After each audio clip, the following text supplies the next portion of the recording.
Hi, I'm Anna. My life changed drastically 5 years into my marriage with Paul. We were a typical couple. I was a teacher, and he was a manager at an energy company. Everything was going smoothly until his dad passed away, leaving his mom, Elaine, alone in their family home. That's when Paul surprised me with some big news. "Anna, we need to talk," Paul said one night, sounding very serious. I stopped scrolling on my phone and looked at him. "What's wrong? Is everything okay?" He took a deep breath. "It's about Mom. She's all alone in that big house since Dad died. I think we should move in with her." I felt my stomach sink. Move in with Elaine? She and I don't get along at all. "Paul, are you serious? You know Elaine and I are like oil and water." He leaned against the kitchen counter, looking determined. "I know, but she's my mom and she's having a tough time. Plus, we're wasting money on this rented apartment." I sighed, running my hand through my hair. "But this is our space, our home. Moving in with your mom is a completely different situation." Paul's voice sounded more desperate. "Please, Anna, it's not just about the space. It's about family. Mom needs us." I bit my lip, feeling trapped. "Does your mom need us, or do you need your mom?" He frowned. "That's not fair, Anna. I'm not asking you to live in a bad place. It's a big house, with plenty of room for all of us." I crossed my arms, feeling the tension rise. "And what about our life here? Just give everything up because Elaine says so." Paul's tone became firmer. "It's not like that, and you know it. I'm thinking about what's best for everyone." I shot back, "Everyone or just Elaine?" He threw his hands up in frustration. "Damn it, Anna, can't you just try to see the bigger picture here?" I glared at him. "I am looking at the bigger picture, Paul. Our life, our independence, not just playing happy families in that gloomy old house of hers." The argument went in circles, but eventually I gave in. For Paul, for the sake of peace. But deep down, I dreaded every bit of it. Moving day came, and it was as uncomfortable as I had imagined. Elaine's house was this big old structure with rooms that echoed and a constant chill in the air. Elaine greeted us with a stiff smile. "Welcome to my home. I expect you to respect my ways." I forced a smile, trying to keep the peace. "Of course, Elaine, we appreciate you letting us stay." But living with Elaine was like living with a hawk. She had a comment for everything. "Don't put the dishes away like that," or "You're overwatering the plants." It was relentless. One night, after a particularly harsh critique of my cooking, I exploded to Paul in our room. "I can't do anything right for your mother. It's like living with a drill sergeant." Paul rubbed his temples, looking equally frustrated. "Anna, just give it time. She's old and set in her ways." I threw my hands up. "Great, so we just tiptoe around her until the end of time."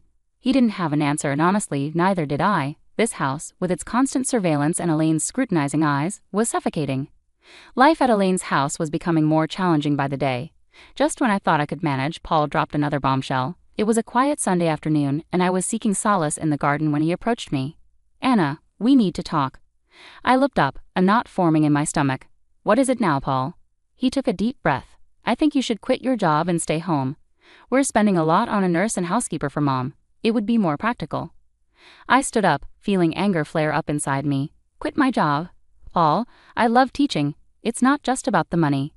He ran his hand through his hair, sounding tense. "I know, but think about it. It would make things easier here." I shook my head, feeling disbelief. "So I just become a full-time maid and nurse? That's not the life I want." Paul's voice rose. "It's not about what we want, Anna. It's about what's practical. My mom needs us." I glared at him. "No, your mom needs you. I didn't agree to be her caretaker." He shot back. "Well, things change, Anna. We need to adjust." That word felt like a slap. I cherished my job, my independence. This wasn't adjusting. This was sacrificing. "You know what, Paul? Fine, I'll do it, but don't expect me to be happy about it." He sighed, seeming relieved. "Thank you, Anna. It means a lot." But it didn't feel like a victory. It felt like I was losing a part of myself. Quitting my job was tough, and the days that followed were even tougher. Now I was a full-time housekeeper, nurse, and cook. Elaine, as always, had something to say about everything. One day I snapped. Elaine was criticizing the way I ironed her clothes, and I couldn't take it anymore. "Elaine, can you just stop? I'm doing my best here," I said, my voice trembling with frustration. She looked surprised. "Well, I'm sorry if I have standards, Anna." I threw the iron down. "I'm not your servant, Elaine. I'm your son's wife. I'm here trying to help, and all you do is criticize me." There was a tense silence, and then Elaine's expression softened slightly.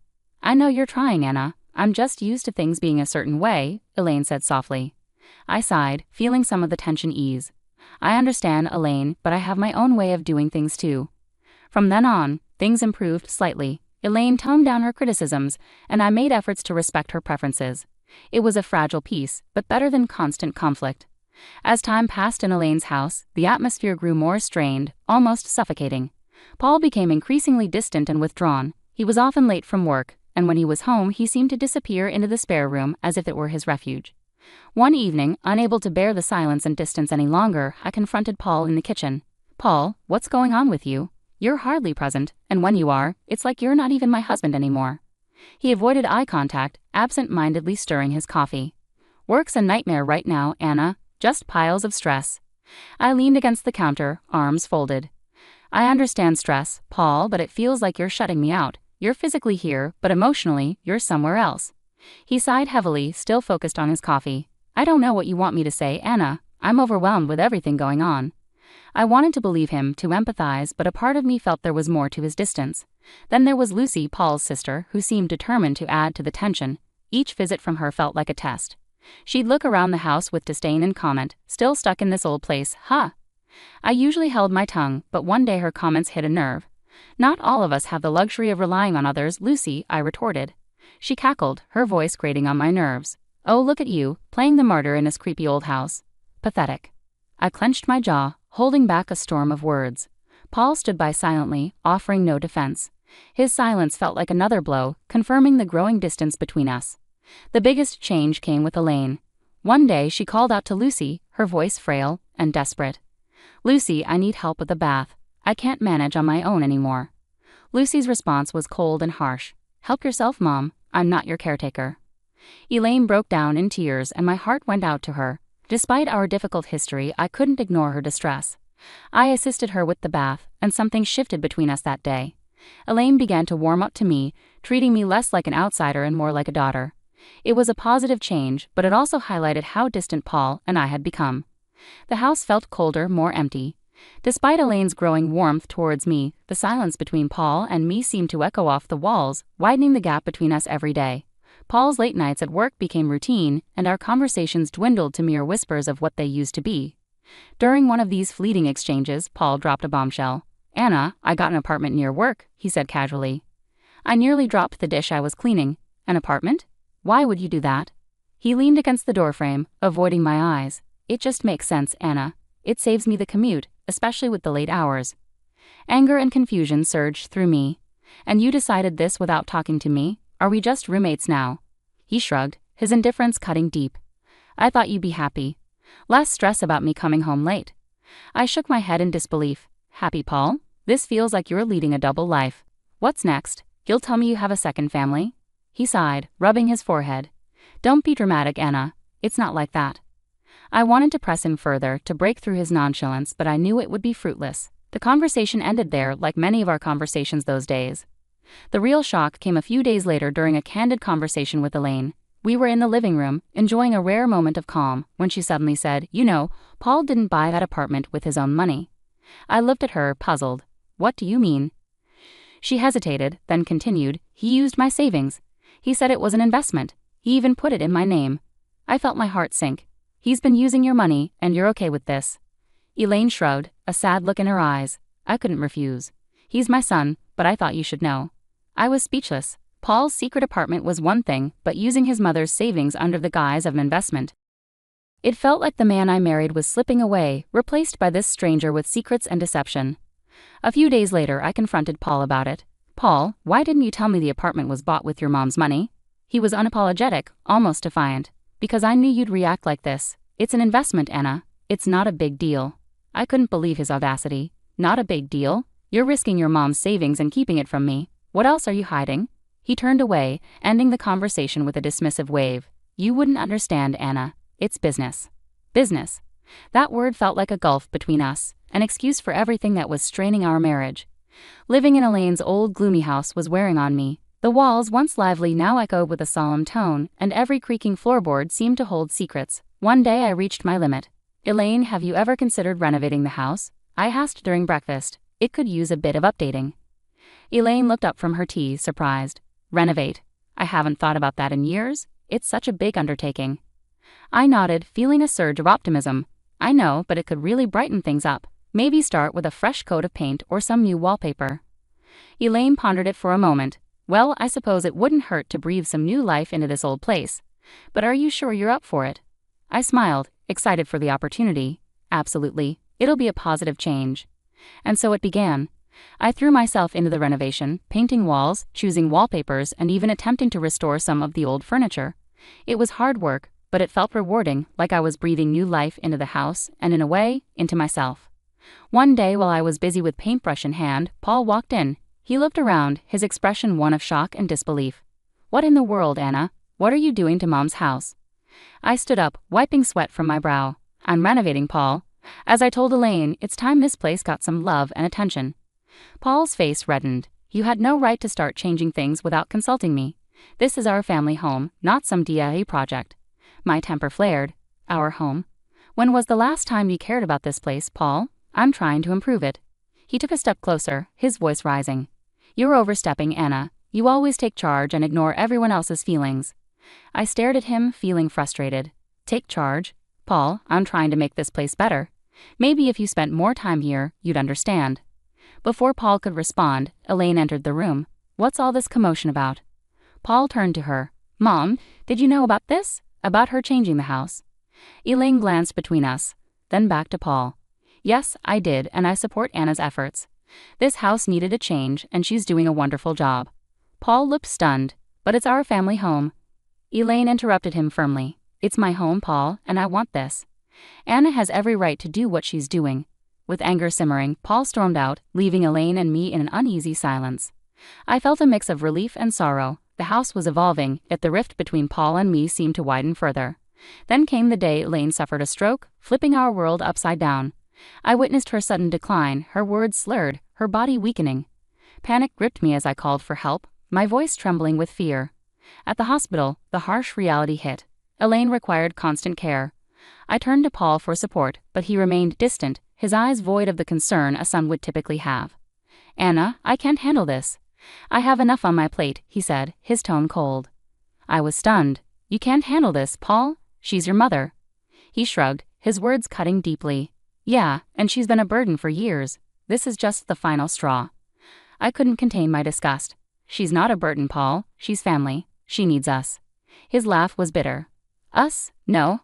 Anna, she needs you. I've got other things to deal with." I was left speechless, my admiration for him crumbling. I took on the responsibility of caring for Elaine. It was heart-wrenching to see the once strong woman confined to a bed, relying on me for everything. As I became her primary caregiver, Paul's visits became less frequent, and his indifference more pronounced. His visits were brief, his interactions with Elaine superficial. Then Lucy arrived. I overheard them in the living room, their conversation dripping with venom. "We should start discussing the will, dividing up the assets," Lucy said, her tone devoid of any empathy. I burst into the room, fury coursing through me. "How can you be so heartless, talking about her will right in front of her? She's still here." Lucy smirked, her words cutting. "Oh, listen to the saintly daughter-in-law. This is our family's business. Stay out of it." Paul chimed in, his voice cynical. "Anna, just drop it. It's practical to plan ahead. There's no point pretending she's going to recover." I was appalled at their callousness. "Practical? She's your mother, Paul. How can you be so cold-hearted?" He shrugged, his response detached. "Life is tough, Anna. You better get used to it." Turning away, my heart heavy with revulsion, I dedicated myself to Elaine's rehabilitation in the following weeks. To my surprise, she began to show signs of improvement. Her fingers twitched, her speech cleared, and she even managed a few steps. It felt like a miracle to me, but to Paul and Lucy, it was an inconvenience, a roadblock in their pursuit of inheritance. The betrayal cut deep, not just as a daughter-in-law, but as a human being. Life settled into a grim routine. Elaine's health was a roller coaster of small victories overshadowed by the fear of the worst. Then it happened, another stroke, more severe. The call from the hospital felt like a blow to the stomach. Elaine didn't make it. The funeral was solemn. I stood by the grave, heart heavy, watching as people paid their respects. That's when Paul arrived, accompanied by a woman I didn't recognize, and two small children holding her hands. "Who's she?" I whispered to myself, staring at the unfamiliar woman. Paul approached, his expression unreadable. "Anna, this is Carol, my wife, and these are our kids." I felt stunned. "Your wife? When did this happen?" He shrugged, his voice cold. "A while ago. It's none of your business, Anna." Speechless, my mind raced. How could he do this, especially during Elaine's illness? Lucy was there too, her usual sneer on her face. "Finally showing your true colors, Anna," she taunted. "A bit late for that." I glared at her, my voice dripping with disdain. "I was here for Elaine when you both abandoned her. Don't you dare judge me." Paul interrupted. "Let's just get this over with. We have other matters to discuss." After the funeral, we gathered at Elaine's house for the will reading. Paul and Lucy hovered like vultures, eager for their share. The lawyer began reading the will, and then came the bombshell. Everything, the house, the money, was left to me. Paul's face shifted from smugness to disbelief. "What the hell? This can't be right." Lucy was livid. "This is outrageous. She was our mother. How could she leave everything to this nobody?" I stood there, stunned, unsure how to process it all, relieved, yet hollow. Paul turned to me, his voice accusing. "You must have manipulated her, turned her against us." I shook my head, frustration and hurt in my voice. "I only cared for her, something you failed to do." The lawyer intervened firmly. "Elaine's intentions were clearly stated in her will." Lucy stormed out, threatening, "We'll contest this. We won't let her get away with this." As they left, I stood alone in the house that was now legally mine. The walls that had witnessed so much pain, betrayal, and love surrounded me. I looked around, feeling the weight of Elaine's final act of kindness and the sorrow of a fractured family. The house felt different now, as if it echoed Elaine's last wishes and the rift that had torn us apart. I sat there, holding the will, still trying to process everything. Elaine had left everything to me, and Paul and Lucy were furious about it. They stormed in the next day, visibly upset. "You really think you can just take everything?" Paul exploded as soon as he entered. I looked up, weary but firm. "Elaine made her decision, Paul. It was her choice."